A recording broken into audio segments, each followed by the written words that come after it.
সাতক্ষীরার 3টি পৌরসভায় নেই জনপ্রতিনিধি, তাই জনভোগান্তিতে নাগরিক সাধারণ। ভোগান্তির খবরাখবর জানাতে সাতক্ষীরা থেকে যুক্ত হচ্ছেন সহকর্মী শরীফুল্লাহ কায়সার সুমন। দাঁড়িয়ে আছি সাতক্ষীরার কলারোয়া পৌরসভার সামনে।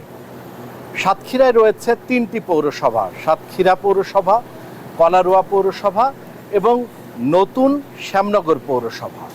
3টি পৌরসভার মধ্যে শ্যামনগর এই নতুন পৌরসভায় কিন্তু আগে থেকেই জনপ্রতিনিধি নেই।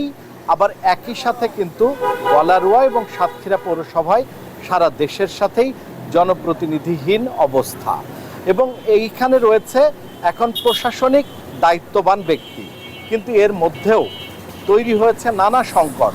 প্রশাসনিক দায়িত্ববান ব্যক্তিরা তারা যেমন প্রশাসনিক দায়িত্ব পালন করছেন, একই কারণে কিন্তু পৌরসভার যেসব স্টাফরা রয়েছেন বা কর্মকর্তা কর্মচারীরা রয়েছেন তারা কিন্তু এখন অনেক কর্মতৎপর হলেও তারা কিন্তু অনেকটা কষ্ট পাচ্ছে।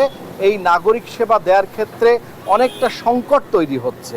এখানকার আমরা যতজন নাগরিকের সাথেই কথা বলেছি, প্রত্যেকের অভিমত দ্রুত জনপ্রতিনিধির ব্যবস্থা করা, না হলে স্থায়ী প্রশাসনিক কর্মকর্তার ব্যবস্থা করা, যাতে নাগরিক সনদ বা ট্রেড লাইসেন্স বা পৌরসভার মধ্যে যেসব ধরনের সেবা থেকে থাকে সেই সেবা কার্যক্রমগুলোকে সচল রাখা, সক্রিয় রাখার জন্য যা যা করা দরকার, এটি যেহেতু সরকার নির্ধারিত বিষয়, এ কারণেই বর্তমান যে অন্তর্বর্তীকালীন সরকার রয়েছে তাদের কাছে সাতক্ষীরার 3টি পৌরসভার যে নাগরিকরা রয়েছেন, পৌরবাসী রয়েছেন, তাদের প্রত্যেকের প্রত্যাশা এবং দাবি যে দ্রুতই একটি স্থায়ী সমাধানের পথে একটি পথ সৃষ্টি করুক, যাতে নাগরিক সেবা ব্যাহত হয়, এরকম সংকটগুলো যাতে আর না হয় এবং একই সাথে নাগরিক সেবা বৃদ্ধি পায়,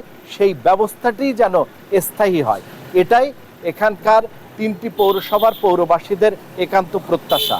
এই ছিল সাতক্ষীরার পৌরবাসীদের যে জনপ্রতিনিধিহীন অবস্থায় যে সমস্যা, জনভোগান্তি, তার সর্বশেষ চিত্র।